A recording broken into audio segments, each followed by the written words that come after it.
아침마다 말씀으로 밝은 빛을 채우네. 사랑과 은혜가 풍성하신 하나님 아버지, 가을이 깊어가는 10월 마지막 주 네 번째 주일에 저희를 예배로 나오게 하시니 감사합니다. 지난 한 주간도 저희의 걸음을 지켜주시고 눈에 보이지 않는 은혜의 손길로 붙들어 주셨음을 고백합니다. 하나님 아버지의 보호하심으로 우리의 삶 속에 늘 하나님 아버지의 인도하심이 있었음을 기억하며 감사의 예배를 드립니다. 감사의 하나님 아버지, 여름이 가고 가을이 오듯 계절이 바뀌는 이 계절에 우리의 마음도 새로워지게 하여 주시옵소서. 가을의 풍성한 결실처럼 우리의 신앙도 성숙하게 하시고 말씀에 뿌리내린 믿음으로 자라나게 하여 주시길 원하옵나이다. 때로는 어려움 속에서 낙심할 때가 있지만 그때마다 주님의 약속을 붙들며 다시 일어서는 믿음을 허락해 주시옵소서. 우리 모두의 구원자이신 하나님 아버지, 우리 밝은 교회를 기억해 주시고 하나님 아버지께서 맡기신 사명에 마음을 다하게 하여 주시길 원하옵나이다. 예배의 자리마다 성령의 임재가 가득하게 하시며 모든 성도가 하나님 아버지의 사랑으로 하나가 되게 하여 주시옵소서. 우리 교회가 지역 사회를 섬기며 복음의 향기를 전하는 교회가 되게 하여 주시고 사랑이 넘치는 공동체로 세워주시기를 간절히 원하옵나이다. 창조주이신 하나님 아버지, 이 시간 말씀을 전하실 임시엘 목사님을 위해 기도드립니다. 성령의 능력으로 충만케 하시고 선포되는 말씀마다 하나님의 권세와 생명이 나타나게 하여 주시길 원하옵나이다. 그 말씀이 우리 마음밭에 떨어져 믿음의 결실을 맺게 하시며 순종의 삶으로 이어지게 인도하여 주시옵소서. 더불어 원하옵기는 몸이 불편한 가운데 예배 드리는 성도들, 마음이 상한 성도들, 삶의 무게로 지친 성도들을 주님의 손으로 이루어 주시옵소서. 주님의 평안이 그대의 삶을 감싸 안게 하시고 회복의 은혜가 임하게 하여 주시옵소서. 하나님 아버지, 오늘 드리는 이 예배가 형식적인 시간이 되지 않게 하시고 온 마음과 정성으로 주님께 드려지는 산 제사가 되게 하여 주시길 간절히 원하옵나이다. 비록 이렇게 작은 예배당에서 피아노나 악기의 반주 없이 반주기에 맞춰 드리는 찬양일지라도 찬양 가운데 기쁨을, 말씀 가운데 깨달음을, 기도 가운데 평안을 경험하게 하시며 주님만이 영광 받으시는 복된 예배가 되게 하여 주시옵소서. 모든 영광과 존귀를 하나님께 돌리며 우리의 구원자이신 예수 그리스도 이름으로 기도드리옵나이다. 아멘. 나의 기쁨 나의 소망 되시며 나의 생명이 되신 주 밤낮 불러서 찬송을 드려도 늘 하신 마음뿐일세. 나의 사모하는 소나무 목자는 어느 꽃다운 동산엔 양의 무리와 늘 함께 가셔서 기쁨을 함께 하실까. 길도 없이 거친 넓은 들에서 갈 길 못 찾아 애쓰면 이래저래로 헤매는 내 모양 조원수 조로하도다.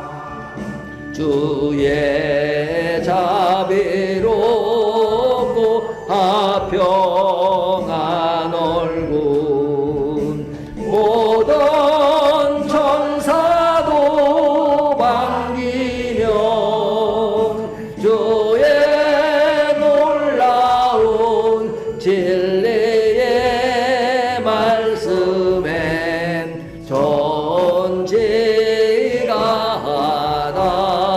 하도다 나의 진정 사모하는 예수는 음성조차도 반갑고 나의 생명과 나의 참 소망은 오직 주 예수뿐일세.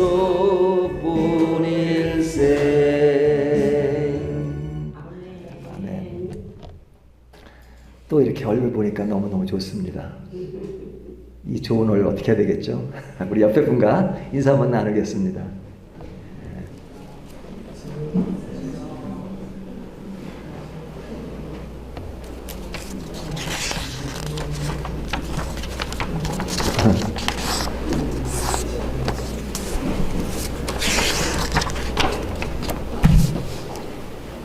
예, 이제 그만하겠습니다. 예. 이렇게 하면 끝날 것 같아요. 너무너무 좋은 일이죠. 우리 교회가 늘 이렇게 반갑고 또 서로 위하고 그래 좋아하는 모습이 너무너무 좋습니다. 너무너무 좋네요. 오늘 또 이렇게 처음 뵙는 분 계신데요. 어저께 전도하면서 또 교회 한번 방문하시겠다고 그러시는데 오늘 오셨고 또 이렇게 얼굴 뵈니까 좋은데 제가 다 성함은 모르지만 우리 뒤에 두 분 이렇게 오늘 교회 오셨습니다. 우리 뜨거운 마음으로 환영할까요? 예.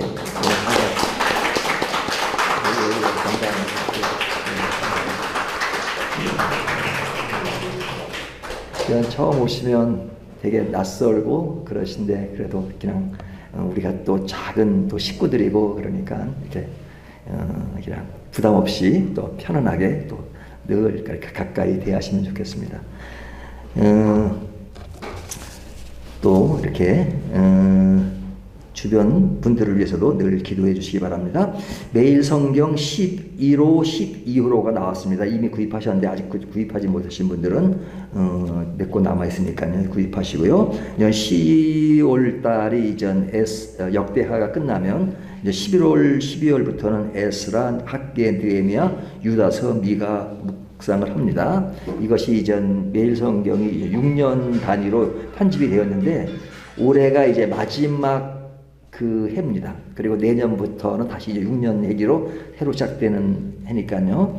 올해까지 이제 역대하 잘 마치고 또 우리가 새로운 또 내년부터 이제 창세부터 시작할 겁니다. 그렇게 시작하면서 6년 동안 성경 전체를 한번 다 아주 자세하게 훑어본다 하는 생각을 가지시고 아침마다 묵상하시고 또 그 내용을 또 새벽기도에 말씀을 전하니까요. 늘 따라오시면서 또 방송으로 나가니까 그거 보시면서 늘 말씀으로 은혜 받는 시간들이 계속 되었으면 좋겠습니다.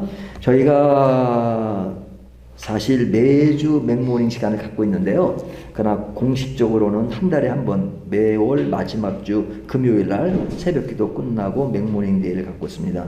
제가 이제 그 맥모닝이 뭐 처음에는 이렇게 챙겨 차원에서 모였지만 모이다 보니까 그 이야기의 진솔함 또 그 속에 가치를 가지게 되어서 제가 이제 목회 칼럼 해가지고 이제 글을 썼습니다. 제가 이제 가능하면 매주일 날 한 번씩은 이렇게 목회 칼럼을 써서 이렇게 드리려고 합니다. 이게 장담은 못하겠어요.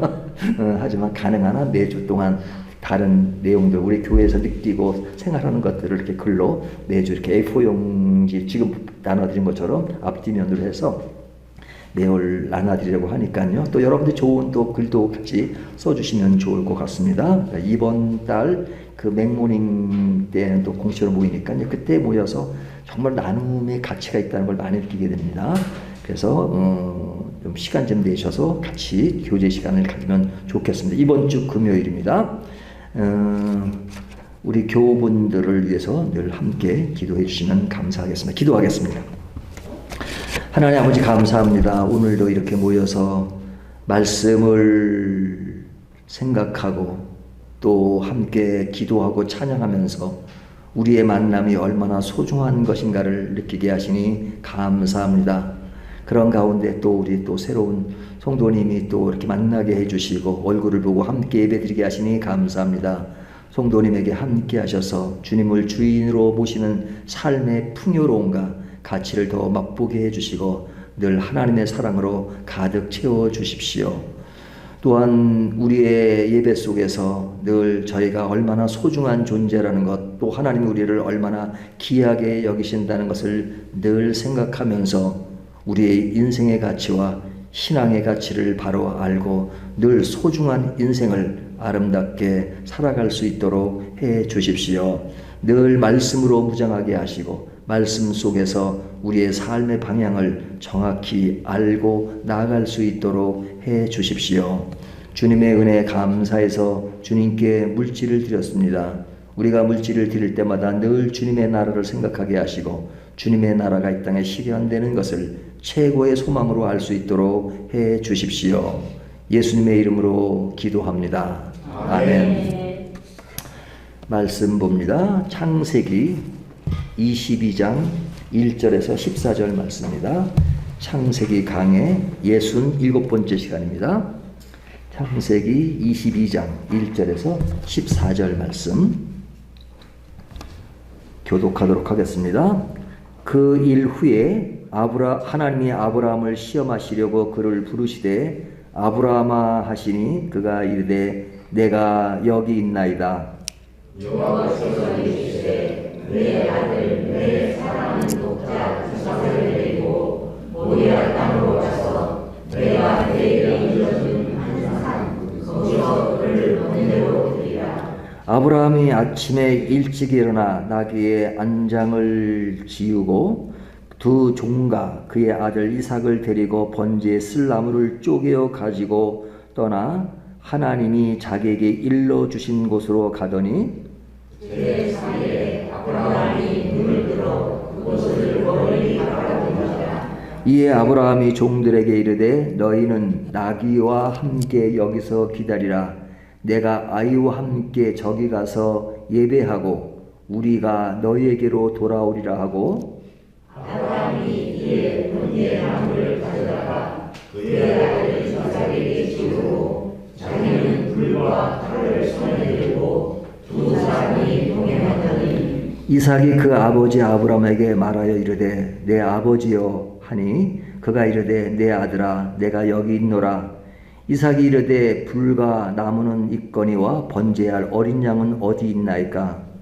아브라함이 이르되 내 아들아 번제할 어린 양은 하나님이 자기를 위하여 친히 준비하시리라 하고 두 사람이 함께 나아가서 하나님이 그에게 일러주신 곳에 이른지라. 이에 아브라함이 그곳에 제단을 쌓고 나무를 버려놓고 그의 아들 이삭을 결박하여 제단 나무 위에 놓고 손을 내밀어 칼을 잡고 그 아들을 잡으려 하니 여호와의 사자가 하늘에서부터 그를 불러 이르시되 아브라함아 아브라함아 하는지라. 아브라함이 이르되 내가 여기 있나이다 하매 사자가 이르시되 그 아이에게 내 손을 대지 말라. 그에게 아무 일도 하지 말라. 내가 내 아들 내 독자까지도 내게 양양하게 하였으니 내가 이제야 내가 하나님을 경외하는 줄을 아노라. 아브라함이 눈을 들어 살펴본즉 한 숫양이 뒤에 있는데 뿔이 숯불에 걸려 있는지라. 아브라함이 가서 그 숫양을 가져다가 아들을 대신하여 번제로 드렸더라. 아브라함이 그 땅 이름을 여호와 이레라 하였으므로 오늘날까지 사람들이 이르기를 여호와의 산에서 주님이 되리라 하더라. 아멘. 오늘 말씀을 보면 1절에 그 일 후에 하나님이 아브라함을 시험하시려고 그를 부르시되 이렇게 시작하죠. 여기 제일 먼저 나오는 단어가 그 일 후에 그러죠. 그 일 후에 그 일 후라는 말이 나오니까 이것이 시간적 흐름으로 이해를 하죠. 당연히 그런 것입니다. 근데 자세히 들여다보면 이것이 단순한 시간의 흐름으로 끝나는 것이 아니라 앞에 있는 창세기 21장과 대비를 이룹니다. 그 일 후니까 그 일 전과 대비를 이루는데 그 일 전에는 무엇이 나왔어요? 아브라함이 아비멜렉을 만나서 그와 얽히고 설킨 그런 이야기들이 계속 전개됐잖아요. 그러니까 인간 아브라함과 아비멜렉이 서로 만나서 거주하며 그에게 있었던 여러 가지 사건들을 이야기하는 내용으로 21장이 가득 찼습니다. 근데 그런 사건이 있은 후에 라고 이제 나오는데 그 나오는 오늘 본문 읽은 내용은 사람이 등장하는 것이 아니라 하나님과 아브라함의 대면이 시작됩니다. 하나님과 아브라함과의 대면. 그러니까 앞에 부분은 사람과 사람의 문제라면 뒤의 문제는 하나님과 인간의 만남으로 이야기가 시작됩니다. 그러니까 이 이야기는 뭐냐면 앞에 부분은 사람과의 관계를 이야기한다면 뒷부분 오늘 읽은 본문은 하나님과 인간의 관계의 문제를 이야기하는 것이죠. 근데 하나님이 인간인 아브라함에게 나타나셔서 그를 부르시는 겁니다. 부르시는 겁니다. 그래서 오늘 본문에 보면 아브라함아 아브라함아 이렇게 부르시죠. 이 부르심은 단순한 호출이 아니라 믿음의 사람을 향한 하나님의 시험이 시작된다는 말입니다. 하나님의 사람을 향한 하나님의 시험입니다.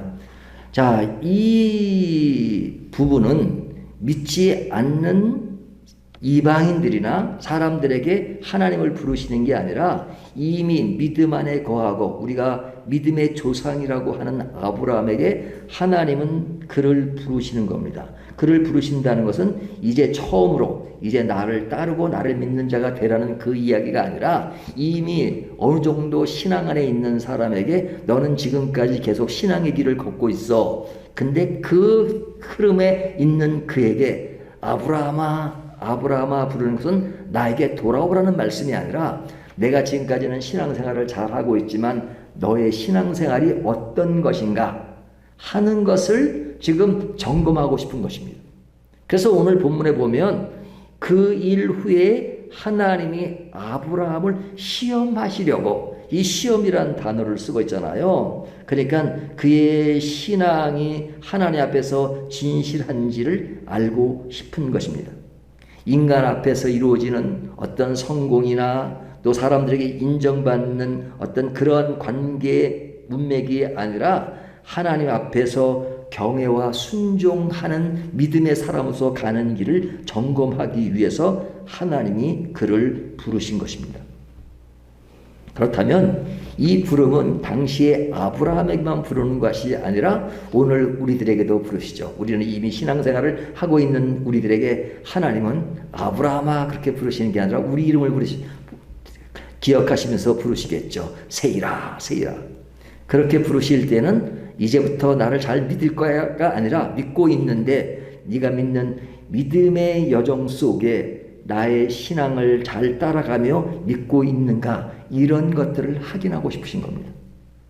이런 확인을 우리 각자에게 하나님은 원하시는 것이죠. 그래서 하나님은 아브라함의 이름을 부르듯이 우리의 이름을 부르시면서 그 앞에서 일어난 일들을 지금 사람과 사람의 관계의 문제가 아니라 하나님과 나와의 관계 속에서 그 문제를 한번 생각해 보시고 싶은 것입니다.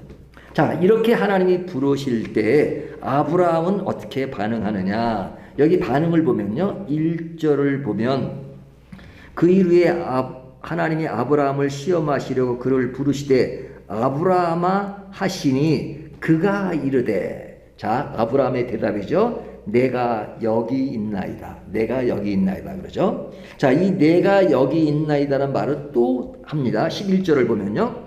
여호와의 사자가 하늘에서부터 그를 불러 이르시되 아브라함아 아브라함아 하시는지라 아브라함이 이르되 내가 여기 있나이다 하매 11절에 보면 내가 여기 있나이다라고 하죠. 1절에 내가 여기 있나이다라고 대답하고 또 11절에도 내가 여기 있나이다라고 대답하죠. 그러니까 두 번 이 이야기가 나오는 겁니다. 하나님과 아브라함의 1:1 대면 속에 하나님은 부르시고 아브라함은 내가 여기 있다고 대답을 합니다. 그러면 이 두 번의 대답 가운데 첫 번째 대답과 두 번째 대답이 어떻게 다른가?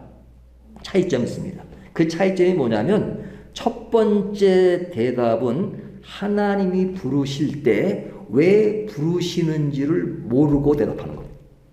그냥 하나님이 나타나셔서 아브라함아 부르시니까 내가 여기 있나이다. 왜 부르셨죠? 몰라요.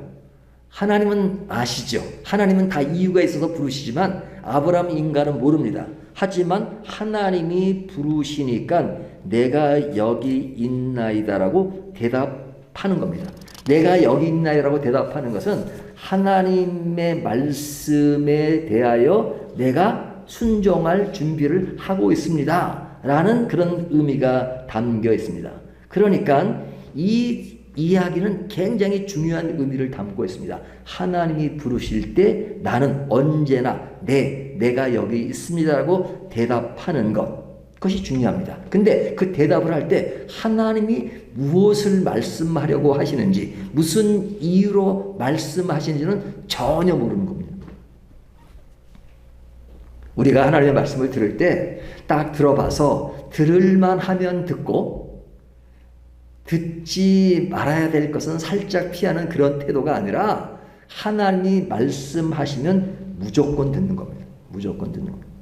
하나님의 말씀은 구별하는 것이 아닙니다. 우리가 사람은 완전하지 못하기 때문에 어느 누가 말을 해도 그것을 잘 분별하고 구별해서 거기에 적합한 반응을 해야 됩니다. 그것이 나의 부모라 할지라도 또 아무리 가까운 사이라고 하더라도 그 말에 구별을 해서 그것이 옳은 것이면 따르고 옳지 않으면 그건 노라고 말할 수 있는 것이 사람으로서 정의감도 있고 공의로운 태도로 살아가는 인간의 모습입니다. 하지만 하나님은 예입니다. 하나님은 완전하시기 때문에 하나님이 말씀하시는 것은 무조건 예라고 대답하고 내가 여기 있나이다라고 말하는 겁니다. 우리가 사람을 평가할 때 무조건 그 엄마, 아빠의 이야기를 무조건 따라가는 사람을 뭐라 그래요? 자녀를 마마보이라 그러죠. 마마보이. 예? 약간 마마보이에 대한 부정적인 의미가 있잖아요. 제가 이제 군인교회에 1년 있어 본 적이 있었거든요. 근데 요즘은 우리 장로님 군인 출신이시지만 이제 요즘은 군대가 많이 좋아졌어요. 그래서 그 당시 제가 있던 부대는 이 복도에 이제 공중전화가 있어요. 공중전화 쓰면 애들이 그냥 그 일가 끝나면요 다들 공중전화에서 자기 그 엄마에게 전화해요. 아빠는 않고 엄마에게 전화해요. 그 엄마한테 전화하는 얘기를 이렇게 지나 들어보면은 엄마 내일 훈련이 있는데 어떡하면 좋아?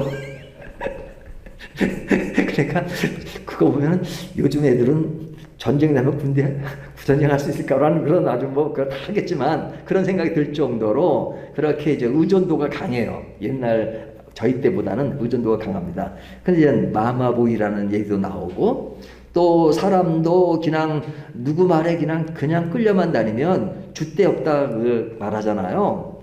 근데 이 사람 관계는 사실은 내가 분별하는 것이 필요합니다. 근데 하나님의 말씀에 대해서는 분별이라는 게 없어요. 하나님은 무조건 옳습니다. 내가 이성적으로 이해가 안 된다 할지라도 또 내가 동의가 안 된다 할지라도 하나님의 말씀은 무조건 예습니다. 왜? 하나님은 99.9%의 어떤 온전함을 가지고 계신 게 아니라 완전 100%의 온전함을 가지고 계시기 때문에 무조건 예라고 하는 것이 우리에게 손해가 될 것이 전혀 없을 뿐더러 그것이 신앙의 가장 큰 맥락입니다. 그러니까 이 본문 1절은 사실은 아무런 의미가 담기지 않는 것처럼 느낄지 모르지만 아브라함이 하나님의 말씀을 들었을 때 내가 여기 있나이라고 대답한 것은 그 내용은 모른다 할지라도 부르시니까 네, 내가 여기 있습니다 말하는 것, 이것은 우리 신앙에 매우 매우 중요한 측면이란 말이죠. 하나님과 우리의 관계는 거래 관계가 아닙니다. 어떤 합의를 보는 것이 아닙니다. 하나님과 아브라함의 언약이라는 것도 사실은 언약이란 말은 하나님의 일방적인 언약에 따라서 아브라함이 따라가는 것입니다. 사람 간에는 일반적인 언약은 그것은 옳지 않아요. 정당하지 않아요. 하지만 하나님의 속성은 너무 완벽하시기 때문에 따라가는 것이 옳습니다. 우리가 하나님이 말씀하는 그 이유를 모른다 할지라도 하나님은 다 속에 생각이 있으신 거죠. 내가 모를 뿐이죠. 그러니까 하나님께 따라가는 것. 그래서 1절은 매우 중요하게 내가 여기 있나이다라고 지금 아브라함이 대답하는 겁니다. 그런데 뒤로 가면 11절에도 보면 하나님이 아브라함아 아브라함아 부르시잖아요. 근데 그 부르시는 것은 첫 번째 대답과는 다릅니다. 첫 번째 대답은 아무것도 모르는 상태에서 내가 여기 있나이다라고 대답하는 것이지만 11절을 보면요, 어떤 상태입니까? 11절 보실까요? 여호와의 사자가 하늘에서부터 그를 불러 이르시되 아브라함아 아브라함아 하는지라 아브라함이 이르되 내가 여기 있나이다 하매. 12절 사자가 이르시되 그 아이에게 내 손을 대지 말라, 그에게 아무것도 하지 말라. 아무것도 하지 말라는 것은 뭐예요? 그 앞에 보면 10절에 손을 내밀어 칼을 잡고 그 아들을 잡으려 하니.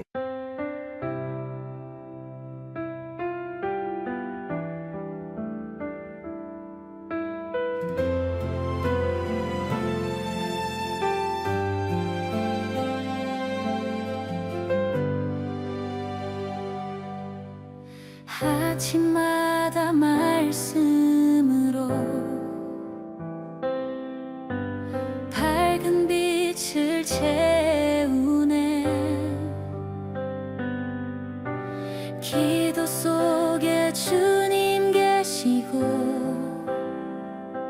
숨결마다 찬양 되네.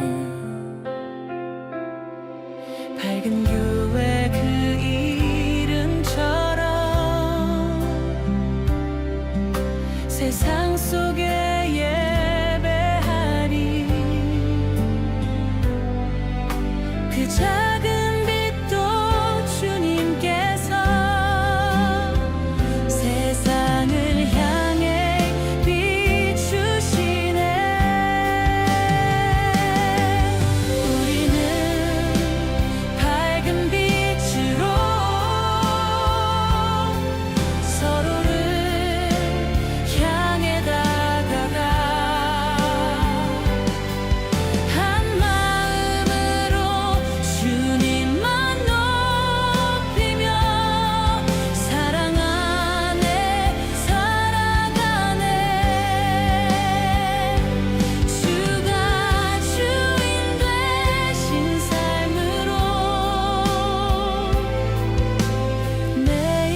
주